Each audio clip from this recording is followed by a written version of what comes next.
năm xa tam ca sman bà chọn áo món miên sốc cà phê bằng móm nâng lụa ban đầm lại củ bóng bóng cá sê co tên ọc ní ta bóng ôn thọp cân tê thà con món đalอายุ ប៉ុណ្ណេះ ឬប៉ុណ្ណោះត្រូវតែឲ្យថ្នាំផ្សះដើម្បីកុំឲ្យវាឈឺបើបងប្អូនកំពុងតែគិតបែបនេះគឺបងប្អូនកំពុងតែដើរលើផ្លូវខុសហើយថ្ងៃនេះយើងនឹងមកជជែកគ្នាអំពីអាចកំបាំងនៃការប្រើប្រាស់ថ្នាំផ្សះឬថ្នាំអង់ទីប៊ីយោទិកឲ្យបានកាន់តែច្បាស់បងប្អូនត្រូវចាំថាថ្នាំផ្សះមិនមែនជាថ្នាំបង្ការ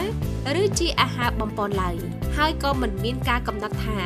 មាន់អាយុប៉ុណ្ណាត្រូវប្រើថ្នាំផ្សះនោះទេ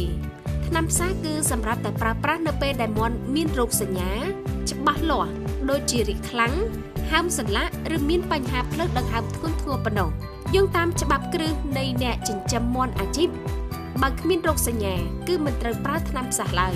ហើយកុំប្រើតាមការស្មានអីសោះតើមានរឿងអ្វីកើតឡើងបើបងប្អូនប្រើថ្នាំផ្សះដោយមិនចាំបាច់ទី1គឺវាបង្កើតភាពស៊ាំទៅនឹងថ្នាំដែលធ្វើឲ្យមេរោគកាន់តែខ្លាំងហើយព្យាបាលលែងជាទី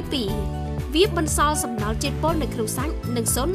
ដែលប៉ះពាល់ទៅដល់សុខភាពអ្នកបរិភោគនិងធ្វើឲ្យបងប្អូនពិបាកលក់ចេញនៅក្នុងតម្លៃខ្ពស់ស្ថាប័នជំនាញកសិកម្មបានព្រមានថាការប្រើថ្នាំផ្សះខុសបច្ចេកទេសនឹងធ្វើឲ្យប្រព័ន្ធការពាររាងកាយមាន់ចុះខ្សោយនៅក្នុងរយៈពេលវែងដើម្បីឲ្យមាន់មានសុខភាពល្អដោយមិនបាច់ពឹងផ្អែកទៅលើថ្នាំ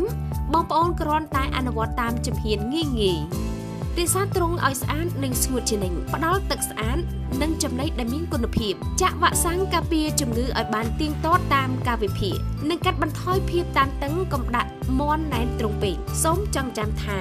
ការគ្រប់គ្រងអនាម័យល្អគឺប្រសើរជាងការប្រើថ្នាំដោយមិនចាំបាច់បងប្អូនត្រូវសង្កេតមើលមាន់ឲ្យបានច្បាស់លាស់មុននឹងសម្រេចចិត្តផ្ដល់ថ្នាំឬត្រូវប្រឹក្សាជាមួយនឹងពេទ្យសត្វជំនាញមុននឹងប្រើប្រាស់ថ្នាំផ្សះចិញ្ចឹមមាន់ដោយប្រើបច្ចេកទេសនិងទូរលេខនាំឲ្យបងប្អូនចំណេញថវិកានិងចំណេញពេលវេលា